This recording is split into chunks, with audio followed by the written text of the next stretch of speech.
Hello friends, मेरा नाम भरत कुमार नेमा है। विक्रमशिला एकेडमी के इस यूट्यूब प्लेटफॉर्म पर एक बार पुनः आपका स्वागत है।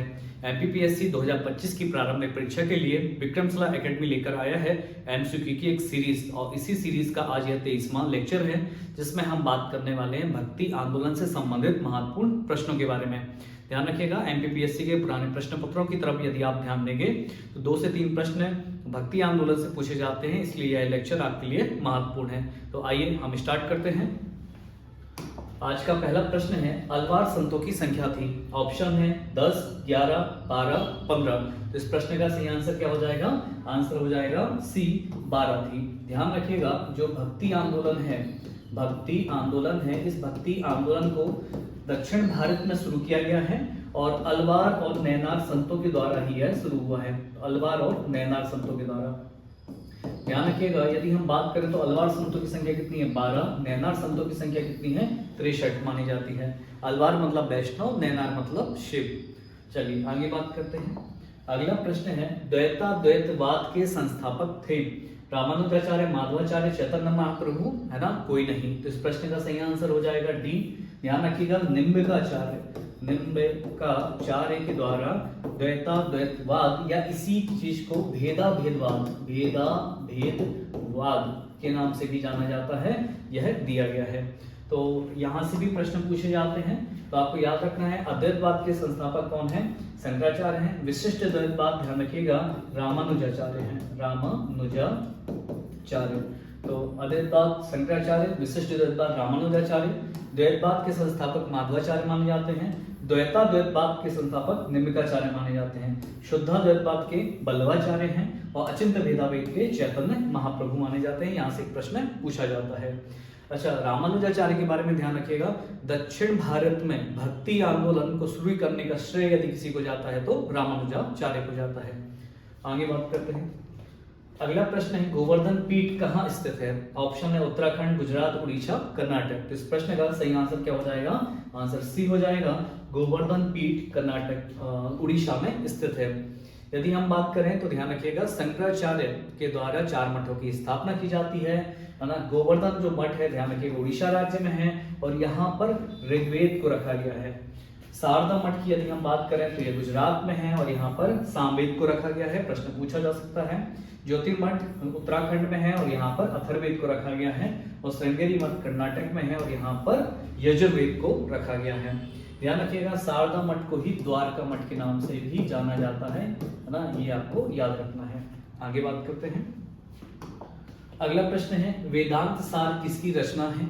ऑप्शन है शंकराचार्य, माधवाचार्य, रामानुजाचार्य, कोई नहीं। तो ध्यान रखिएगा, रामानुजाचार्य की एक महत्वपूर्ण रचना मानी जाती है वेदांत सार। जैसा कि मैंने बताया, दक्षिण भारत में भक्ति आंदोलन शुरू करने का श्रेय रामानुजाचार्य को जाता है।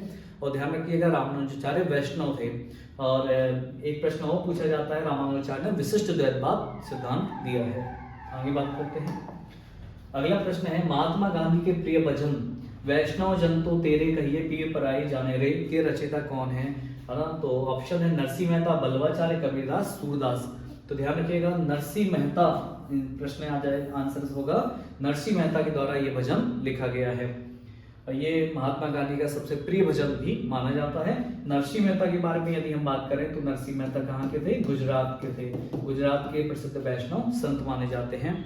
और यदि इनकी प्रसिद्ध रचना की बात करें तो इनकी प्रसिद्ध रचना हुंडी मानी जाती है ना? और हारमाला भी इनकी एक प्रसिद्ध रचना मानी जाती है। बल्लवाचार्य की यदि हम बात करते हैं तो ध्यान रखिएगा, चंपारण में बल्लवाचार्य का जन्म है और शुद्ध द्वैतवाद के संस्थापक माने जाते हैं। कबीरदास, ध्यान रखिएगा, कबीरदास की रचना बीजक मानी जाती है। इनकी रचना क्या है? बीजक है। और जो इन्होंने खुद नहीं लिखी है, इनके शिष्य थे धर्मदास, इनके द्वारा लिखी गई है। और बीजक के 3 पार्ट्स हैं, एक को कहते हैं रमैनी, एक को कहते हैं सबद और एक को कहते हैं साखी। तो इसे आपको याद रखना है।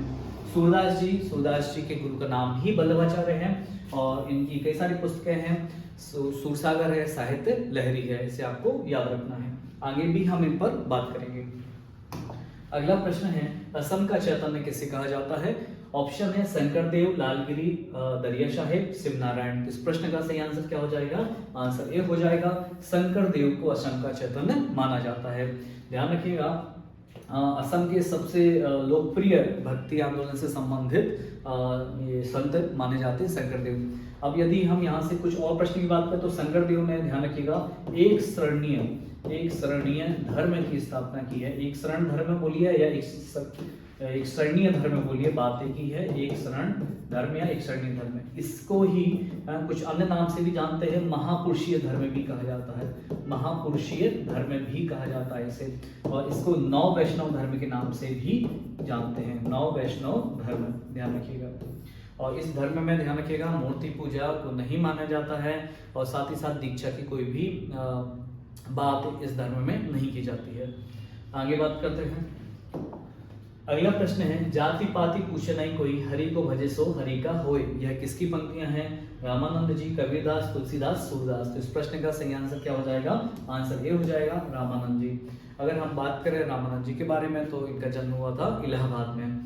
आपको याद रखना है इनके 12 शिष्य थे, ध्यान रखिएगा, इनके 12 शिष्य माने जाते हैं। रामानंद जी के बारे में कुछ महत्वपूर्ण चीजें भी हैं, जो भक्ति आंदोलन को दक्षिण भारत से उत्तर भारत लेकर आए हैं। तो ध्यान रखना, दक्षिण भारत से उत्तर भारत भक्ति आंदोलन को लाने का श्रेय किसे माना जाता है? रामानंद जी को माना जाता है। रामानंद जी ही पहले व्यक्ति हैं, ध्यान रखिएगा, रामानंद जी ही पहले व्यक्ति हैं जिन्होंने महिलाओं को भी धर्म का मार्ग प्रशस्त किया है, भक्ति का मार्ग प्रशस्त किया है। और एक महत्वपूर्ण प्रश्न और माना जाता है, रामानंदी संप्रदाय इनके द्वारा ही शुरू किया गया है। ये सब चीजें आपको याद रखना है। अगले प्रश्न की तरफ बढ़ते हैं। साहित्य लहरी पुस्तक के लेखक कौन है? ऑप्शन है बल्लवाचार्य, सूरदास, तुलसीदास, रामानंद। तो ध्यान रखिएगा, इस प्रश्न का सही आंसर क्या हो जाएगा? सूरदास जी। तो सूरदास जी की यदि हम बात करते हैं तो सूरदास जी का जन्म कहाँ पर हुआ है? आगरा के पास में हुआ है। और सूरदास जी के जो गुरु हैं, गुरु कौन है? वल्लभाचार्य ही हैं, वल्लभाचार्य जी। और सूरदास जी की रचनाएं साहित्य लहरी है, सूरसागर है और सूरसावली। तो इनकी अन्य रचनाएं कौन सी हैं?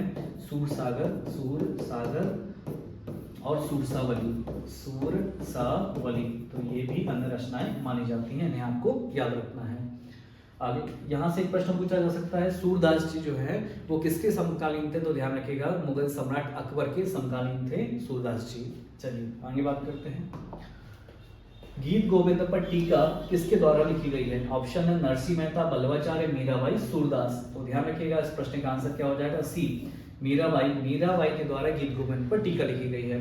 अगर हम बात करें जो गीत गोविंद मूल रचना किसकी है, तो ध्यान रखिएगा जयदेव की रचना है गीत गोविंद, और ये राधा कृष्ण के प्रसंगों पर आधारित है। और इसी जय गोविंद की गीत गोविंद पर ही मीराबाई ने टीका लिखी है। यदि हम बात करें मीराबाई, तो ध्यान रखिएगा यहाँ से भी कई सारे प्रश्न पूछे जाते हैं। मीराबाई का जो जन्म है वो राजस्थान में हुआ है। और सबसे महत्वपूर्ण, मीराबाई की जो मृत्यु हुई है, ध्यान रखिएगा, है ना, गुजरात में हुई है। मीराबाई की मृत्यु कहाँ पर हुई है? गुजरात में हुई है। इनके पति का नाम राजा भोज था, है ना, भोजराज था। पति कौन है? इनके पति का नाम था भोजराज, ध्यान रखिएगा, भोजराज था। चलिए आगे बात करते हैं। अगला प्रश्न है, सनक संप्रदाय के प्रवर्तक कौन है? ऑप्शन है नरसिंह मेहता, बल्लवाचार्य, निम्बार्क और सूरदास। इस प्रश्न का सही आंसर क्या हो जाएगा? आंसर सी हो जाएगा, निम्बार्क के सनक संप्रदाय के संस्थापक माने जाते हैं। और जैसा कि हमने पहले भी देखा है, निम्बार्क के द्वारा द्वैतवाद की संकल्पना को शुरू किया गया था। चलिए आगे बात करते हैं। अगला प्रश्न है, कवि किसके समकालीन थे? ऑप्शन है सिकंदर लोदी, बाबर, हुमायूं, जहांगीर। इस प्रश्न का सही आंसर क्या हो जाएगा? आंसर हो जाएगा ए, सिकंदर लोदी। तो सिकंदर लोदी वंश के दूसरे राजा माने जाते हैं, जिसके समय कबीर थे। और मैं जैसे कि मैंने बताया, कबीर की जो रचना है वो क्या मानी जाती है? बीजक मानी जाती है, जो कि उनके शिष्य धर्मदास के द्वारा लिखी गई है। और बीजक के 3 भाग माने जाते हैं, रामायणी, सवद और शाखी। कबीर निर्गुण भक्ति शाखा के कवि माने जाते हैं। चलिए आगे बात करते हैं। अगला प्रश्न है, मीराबाई के गुरु का क्या नाम था? ऑप्शन है सूरदास, रैदास, रामदास, रामानंद। प्रश्न का सही आंसर क्या हो जाएगा? आंसर बी हो जाएगा, रैदास जी, है ना, मीराबाई के गुरु माने जाते हैं। रैदास जी, ध्यान रखिएगा, इनको रविदास भी कहा जाता है, तो रैदास जी को रविदास के नाम से भी जानते हैं। अब यदि कुछ अन्य प्रश्नों की बात करें तो ध्यान रखिएगा, रविदास जी को संतों का संत कहा जाता है। संतों का संत। और ये उपाधि उन्हें किसने दी है, तो ध्यान रखिएगा कबीर ने संतों का संत कहा है किसे, रैदास जी को। और प्रश्न पूछा जा सकता है कि रविदास जी किसके समकालीन थे, तो ध्यान रखिएगा सिकंदर लोदी के समकालीन थे, है ना। लोदी के समकालीन है कौन से, संत रविदास जी। चलिए और एक प्रश्न और, चूंकि रैदास नाम है इसलिए रैदासी संप्रदाय की स्थापना भी रैदास जी द्वारा की गई है। आगे बात करते हैं। अगला प्रश्न है, निम्नलिखित में से किसने आत्मा और परमात्मा को अलग अलग माना है। ऑप्शन है माधवाचार्य, शंकराचार्य, कबीर, नानक। तो ध्यान रखिएगा इस प्रश्न का आंसर क्या हो जाएगा, आंसर हो जाएगा ए। माधवाचार्य ने चूंकि द्वैतवाद सिद्धांत दिया है, क्या दिया है, द्वैतवाद। तो द्वैतवाद में दो अलग अलग अवधारणाओं पर विचार किया जाता है, इसलिए इन्होंने आत्मा और परमात्मा को अलग अलग माना है। जबकि शंकराचार्य की बात करें तो इनकी थ्योरी है अद्वैतवाद। इनकी थ्योरी क्या है, अद्वैतवाद। तो सब कुछ एक ही है, उसमें द्वैत नहीं है, मतलब ब्रह्म और जगत, आत्मा परमात्मा सब एक ही है। चलिए आगे बात करते हैं। अगला प्रश्न है, रुद्र संप्रदाय के संस्थापक कौन माने जाते हैं। वल्लभाचार्य, रामानुजाचार्य, निम्बार्क, कोई नहीं। तो इस प्रश्न का सही आंसर क्या हो जाएगा, आंसर हो जाएगा ए। वल्लभाचार्य के द्वारा रुद्र संप्रदाय की स्थापना की गई है। वल्लभाचार्य एक प्रसिद्ध भक्ति संत माने जाते हैं, इन्होंने रुद्र संप्रदाय की स्थापना की है। और जैसे कि मैंने बताया वल्लभाचार्य चंपारण में इनका जन्म हुआ था। आगे बात करते हैं। रामानंद के शिष्यों में शामिल थे, तो जैसा कि हमने बात की है रामानंद पर, धन्ना, पीपा, रैदास, उपरोक्त सभी। तो इस प्रश्न का सही आंसर क्या हो जाएगा, आंसर डी हो जाएगा। रामानंद जी के कितने शिष्य माने जाते हैं, 12 शिष्य माने जाते हैं, जिसमें धन्ना, पीपा, रैदास तीनों ही शामिल हैं। और मैंने बताया कि रामानंद जी जो ऐसे संत हैं जिन्होंने भक्ति आंदोलन को दक्षिण भारत से उत्तर भारत लेकर आए हैं। आगे बात करते हैं। अगला प्रश्न है, निम्नलिखित में से किसके भक्ति पर गीतों को पदावली कहा जाता है। ऑप्शन है कबीर, नानक, मीराबाई, कोई नहीं। इस प्रश्न का सही आंसर क्या हो जाएगा, सी हो जाएगा। मीराबाई कृष्ण की अनन्य भक्त मानी जाती है, राजस्थान में जन्म हुआ है और इनके गुरु थे रैदास जी या रविदास जी। इन्हीं के भक्ति गीतों को क्या कहा जाता है, पदावली कहा जाता है। प्रश्न है, गोसाई संघ की स्थापना किसके द्वारा की गई है। ऑप्शन है माधवाचार्य, निम्बकाचार्य, नरसिंह मेहता, दादू दयाल। तो इस प्रश्न का सही आंसर हो जाएगा, आंसर हो जाएगा बी, निम्बकाचार्य के द्वारा गोसाई संघ की स्थापना की गई थी। चलिए आगे बात करते हैं। अगला प्रश्न है, कोई व्यक्ति किसी व्यक्ति से उसका धर्म, संप्रदाय या जाति ना पूछे। बड़ा महत्वपूर्ण, बहुत ही अच्छा स्लोगन है। किसका कथन है, कबीरदास जी, तुलसीदास जी, रामानंद, कोई नहीं। तो इस प्रश्न का सही आंसर क्या हो जाएगा, रामानंद जी। इन्होंने बिना जाति धर्म जाति पर बिना भेदभाव किए सभी लोगों के लिए भक्ति का मार्ग प्रशस्त किया है। इनके 12 शिष्य थे जो अलग अलग जातियों से संबंधित थे। आगे बात करते हैं। अगला प्रश्न है, नौ ब्राह्मण धर्म की स्थापना किसके द्वारा की गई है। ऑप्शन है रामानुजाचार्य, माधवाचार्य, चैतन्य महाप्रभु, कोई नहीं। तो इस प्रश्न का सही आंसर क्या हो जाएगा, 9 ब्राह्मण धर्म है, तो आंसर हो जाएगा डी, है ना। 9 ब्राह्मण धर्म की स्थापना ध्यान रखिएगा शंकराचार्य जी के द्वारा की गई है, शंकराचार्य जी। और शंकराचार्य जी का जन्म यदि हम बात करें तो ध्यान रखिएगा 788 ईस्वी में, 788 ईस्वी में हुआ है। कहाँ पर हुआ है, केरल में हुआ है।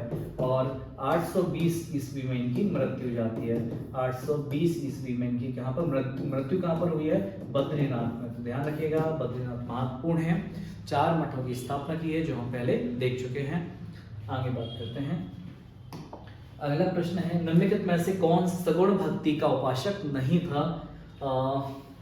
ऑप्शन है तुलसीदास जी, मीराबाई, रैदास, रामानुजाचार्य। तो इस प्रश्न का सही आंसर क्या हो जाएगा, रैदास। तो रैदास या रविदास जी निर्गुण भक्ति शाखा के कवि हैं, ना कि सगुण भक्ति शाखा के कवि माने जाते हैं। और मैंने बात की रैदास जी की शिष्या कौन होती है, मीराबाई होती हैं। आगे बात करते हैं, वारकरी संप्रदाय के संस्थापक कौन थे। तुकाराम, माधवाचार्य, निम्बकाचार्य, उपरोक्त में से कोई नहीं। तो इस प्रश्न का सही आंसर क्या हो जाएगा, सही आंसर हो जाएगा डी। ध्यान रखिएगा वारकरी संप्रदाय के संस्थापक माने जाते हैं संत ज्ञानेश्वर। ध्यान रखिएगा, तो संत ज्ञानेश्वर माने जाते हैं। ज्ञानेश्वर जी महाराष्ट्र के, है ना, संत माने जाते हैं। तो महाराष्ट्र के पहले भक्ति संत की उपाधि भी इन्हें दी जाती है। अब यदि हम बात करें तो ज्ञानेश्वर जी एक क्रम रहा है महाराष्ट्र में भक्ति संतों का। तो ज्ञानेश्वर जी के बाद आते हैं नामदेव जी के बाद यदि हम बात करें तो एकनाथ, ये सभी महत्वपूर्ण है आपके लिए। एकनाथ जी के बाद तुकाराम आ जाते हैं, और तुकाराम जी के बाद जो है अंतिम जो है रामदास जी माने जाते हैं। तो महाराष्ट्र के भक्ति संतों में पहले भक्ति संत ज्ञानेश्वर, अंतिम महान संत माने जाते हैं रामदास जी। नामदेव जी की बात करें तो ध्यान रखिएगा, नामदेव जी पहले डाकू थे, बाद में भक्ति संत बन जाते हैं, है ना। और नामदेव जी ने फिर भक्ति आंदोलन को महाराष्ट्र में आगे बढ़ाने का प्रयास किया है। एकनाथ जी के बारे में बात करें तो इन्होंने एक बड़ी महत्वपूर्ण पुस्तक लिखी है भावार्थ रामायण। ये प्रश्न भी पूछा जाता है कि भावार्थ रामायण के लेखक कौन है, तो एकनाथ जी। तुकाराम जी की यदि बात करें तो इनके जो भक्ति परक गीत हैं उनके लिए एक शब्द का प्रयोग किया गया है अभंग। तो महत्वपूर्ण है, तुकाराम जी का संबंध किससे है, अभंग से है। अभंग क्या है, भक्ति परक गीतों को कहा जाता है। और रामदास जी की बात करें तो इनकी रचना है दास बोध, ध्यान रखिएगा। और रामदास जी महाराष्ट्र के अंतिम महान संत माने जाते हैं और शिवाजी के समकालीन हैं, उनके गुरु माने जाते हैं, है ना, रामदास जी। चलिए आगे बात करते हैं। अगला प्रश्न है, निम्नलिखित में से कौन सा निर्गुण ब्रह्म का उपासक नहीं था? दादू दयाल, कबीर, रैदास, चैतन्य महाप्रभु। तो ध्यान रखिए इस प्रश्न का सही आंसर क्या आ जाएगा, चैतन्य महाप्रभु हो जाएगा। चैतन्य महाप्रभु के बारे में ध्यान रखिएगा, इन्होंने अचिंत भेदा भेद का सिद्धांत दिया है। अचिंत भेदा भेद, ये प्रश्न पूछा जा सकता है। दूसरी बात आपको याद रखनी है, चैतन्य महाप्रभु जो है इन्होंने कीर्तन प्रणाली को शुरू किया है, कीर्तन प्रणाली को इनके द्वारा शुरू किया गया है। ये दो चीजें यहाँ से पूछी जा सकती है। आगे बात करते हैं। अगला प्रश्न है, सूरदास किस शासक के समकालीन थे, है ना? अकबर, सिकंदर लोदी, फिरोज शाह तुगलक, औरंगजेब। इस प्रश्न का सही आंसर क्या हो जाएगा, सूरदास जी जो थे वो अकबर के समकालीन माने जाते हैं। और जैसे कि हमने बात करी सिकंदर लोदी, तो इनके समकालीन कौन है, एक तो हैं आपके कबीर हैं, और एक कौन है, रैदास जी हैं या रविदास जी जिनको कहा जाता है वो है। तो इन्हें आपको याद रखना है। आगे बात करते हैं। अगला प्रश्न है, ब्रह्म सूत्र भाष्य किसकी रचना मानी जाती है? तो ब्रह्म सूत्र पर भाष्य तुलसीदास नामक कवि कोई नहीं। तो इस प्रश्न का सही आंसर हो जाएगा आंसर डी। ध्यान रखिएगा, ब्रह्म सूत्र पर कई सारे लोगों ने भाष्य लिखा है, जिसमें प्रमुख माने जाते हैं शंकराचार्य। तो शंकराचार्य ने भी ब्रह्म सूत्र पर भाष्य लिखा है, ये आपको याद रखना है। चलिए अगला प्रश्न है, निम्नलिखित में से किसने अपने उपदेश कन्नड़ भाषा में दिए हैं? ऑप्शन है शंकराचार्य, माधवाचार्य, रामानंद, उपरोक्त में से कोई नहीं। इस प्रश्न का सही आंसर क्या हो जाएगा, माधवाचार्य के द्वारा अपने उपदेशों को कन्नड़ भाषा में दिया गया है।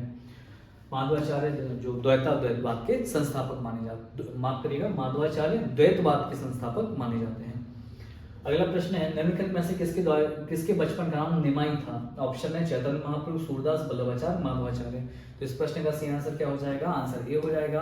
चैतन्य महाप्रभु को निमाई नाम से भी जाना जाता है, ये साथ ही साथ विश्वंभर नाम से भी इन्हें जाना जाता है। कीर्तन परंपरा को इन्होंने शुरू किया है, अचिंत भेदाभेद के संस्थापक माने जाते हैं।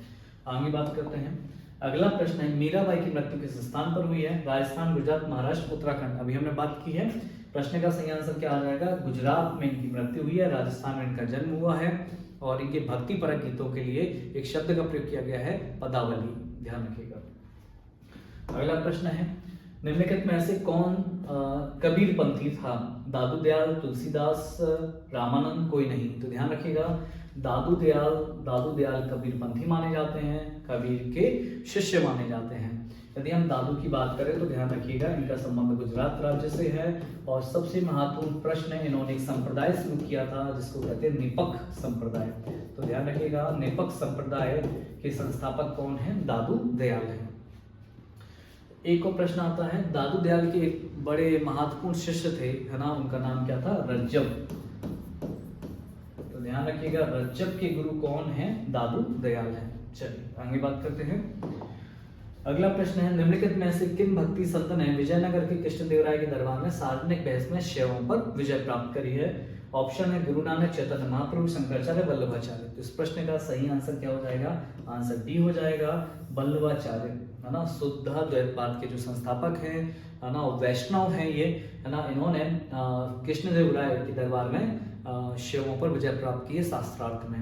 यदि हम बात करें कृष्णदेव राय की, तो ध्यान रखिएगा कृष्णदेव राय तुलुक वंश के संस्थापक माने जाते हैं, माफ कीजिए तुलुक वंश से संबंधित हैं कृष्णदेव राय। और कृष्णदेव राय ने तुलुक वंश के समय एक विजयनगर साम्राज्य के गौरव को चरमोत्कर्ष पर पहुंचा दिया था। आगे बात करते हैं। अगला प्रश्न है, निम्नलिखित में से किसकी मृत्यु करतारपुर में हुई है? कबीर, नानक, तुलसी, सूरदास। तो इस प्रश्न का सही आंसर क्या हो जाएगा? नानक। नानक की मृत्यु करतारपुर में हुई है। नानक के बारे में जानते हैं तो नानक ने सिख धर्म में शुरू किया है। तो सिख धर्म के संस्थापक कौन माने जाते हैं? नानक माने जाते हैं। ध्यान रखिएगा, नानक ने 5 दुश्मनों की बात करी है, काम, क्रोध, लोभ, मोह और अहंकार। और 5 दुश्मनों के नाश करने के लिए इन्होंने गुरु महिमा पर बल दिया है। और साथ ही साथ इन्होंने नाम जप करने पर बल दिया है। तो सतनाम के उच्चारण को बार बार जप के माध्यम से करने पर बल दिया है गुरु नानक जी ने। आगे बात करते हैं। अच्छा, यहाँ से एक प्रश्न और ध्यान रखिएगा, करतारपुर में ही एक्चुअली नानक ने तीर्थ यात्राएं की हैं, और इन तीर्थ यात्राओं को उदासियां कहा जाता है। तो अलग अलग जगह पर की तीर्थ यात्राएं की हैं, और जब तीर्थ यात्राएं करने के बाद आते हैं तो वो करतारपुर जो पाकिस्तान में है वहाँ पर निवास करने लगते हैं। एक प्रश्न और पूछा जाता है, इसी करतारपुर में नानक ने लंगर व्यवस्था को शुरू किया था। तो ध्यान रखिएगा, लंगर व्यवस्था को नानक जी के द्वारा कहाँ शुरू किया गया था? तो करतारपुर में शुरू किया गया था। और बाद में गुरु नानक के उत्तराधिकारी होते हैं गुरु अंगद, है ना, जिनको हम लहना नाम से भी जानते हैं। तो इन्होंने इस लंगर व्यवस्था को स्थायी बना दिया था। तो शुरू किया है नानक जी ने, स्थायी बनाया है कि इन्होंने गुरु अंगद, या जिनको हम कहते हैं लहना। चलिए आगे बात करते हैं। अगला प्रश्न है, राम लला नेचू किसकी प्रसिद्ध रचना मानी जाती है? ऑप्शन है सूरदास, माधवाचार्य, शंकराचार्य, कोई नहीं। तो इस प्रश्न का सही आंसर क्या हो जाएगा? आंसर हो जाएगा डी, है ना, तुलसीदास जी। तुलसीदास जी। तो राम लला नेचू तुलसीदास की रचना मानी जाती है। मैंने बात की है कि तुलसीदास जी ने रामचरितमानस भी लिखी है, अवधी भाषा में लिखी है। साथ ही साथ इनकी कई अन्य पुस्तकें भी हैं। तो ध्यान रखिएगा, पूछा जा सकता है तुलसीदास जी की रचनाओं के बारे में। तो कई सारी रचनाएं हैं, जैसे कि पार्वती मंगल, पार्वती मंगल, पार्वती मंगल, जानकी मंगल, जानकी मंगल, विनय पत्रिका, विनय पत्रिका, विनय पत्रिका, गीतावली, गीतावली है, कवितावली है, दोहावली है, दोहावली। ध्यान रखिएगा, ये सभी पुस्तकें हैं। तो रामचरितमानस के लेखक हैं तुलसीदास जी। और अन्य भी रामचरितमानस चूंकि अलग है, शुरुआत की जो रामायण है वो वाल्मीकि रामायण मानी जाती है, जो संस्कृत भाषा में है। तुलसीदास जी की रामचरितमानस अवधी भाषा में है, इसे आपको याद रखना है।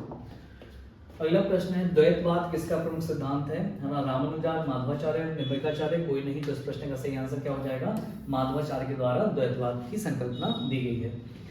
अगला प्रश्न है, मोक्ष प्राप्ति के 3 मार्गों में शामिल नहीं है ना। तो मोक्ष का मतलब होता है दुखों का अंत हो जाना। मोक्ष की बात चाहे जैन धर्म हो, चाहे बौद्ध धर्म हो, चाहे हिंदू धर्म हो, उसमें तीनों में की गई है। तो मोक्ष के 3 मार्गों में क्या शामिल है? कर्म, योग, ज्ञान, भक्ति। तो क्या शामिल नहीं है पूछा है, तो सही आंसर क्या हो जाएगा? आंसर भी हो जाएगा, योग शामिल नहीं है। तो मोक्ष 3 अलग तरीके से प्राप्त किया जा सकता है, कर्म के माध्यम से, ज्ञान के माध्यम से और भक्ति के माध्यम से। अगला प्रश्न है, शंकराचार्य बौद्ध धर्म की किस शाखा से प्रभावित थे? हीनयान संप्रदाय, वज्रयान संप्रदाय, महायान संप्रदाय, नवबोधवाद। तो इस प्रश्न का सही आंसर क्या हो जाएगा? आंसर सी हो जाएगा। ध्यान रखिएगा, शंकराचार्य महायान संप्रदाय से प्रभावित थे। और शंकराचार्य के लिए प्रच्छन्न बौद्ध शब्द का भी प्रयोग किया जाता है, इसे आपको याद रखना है। तो किसे प्रच्छन्न बौद्ध कहा जाता है? आदि गुरु शंकराचार्य के लिए। अगला प्रश्न है, देवारंभ का संबंध किससे है? तो ऑप्शन है शंकराचार्य के भक्ति गीत, वैष्णव धर्म के भक्ति गीत, नयनारों के भक्ति गीत, उपरोक्त में से कोई नहीं। प्रश्न का सही आंसर क्या हो जाएगा? आंसर सी हो जाएगा। नयनारों के भक्ति गीतों के लिए देवारंभ शब्द का प्रयोग किया जाता है। और जैसे कि हमने बात करी है, अलवार संतों की संख्या 12 थी, नयनार संतों की संख्या 63 मानी जाती है। और अलवार और नयनार संतों ने ही भक्ति आंदोलन को दक्षिण भारत में शुरू किया है। और दक्षिण भारत से उत्तर भारत में भक्ति आंदोलन को लेकर आए हैं रामानंद जी। आगे बात करते हैं। अगला प्रश्न, निम्नलिखित में से किसका जन्म प्रयागराज में हुआ है? रामानंद जी, शंकराचार्य, तुलसीदास, कबीरदास। तो प्रश्न का सही आंसर क्या हो जाएगा? रामानंद जी का जन्म प्रयागराज में हुआ है, इसे आपको याद रखना है।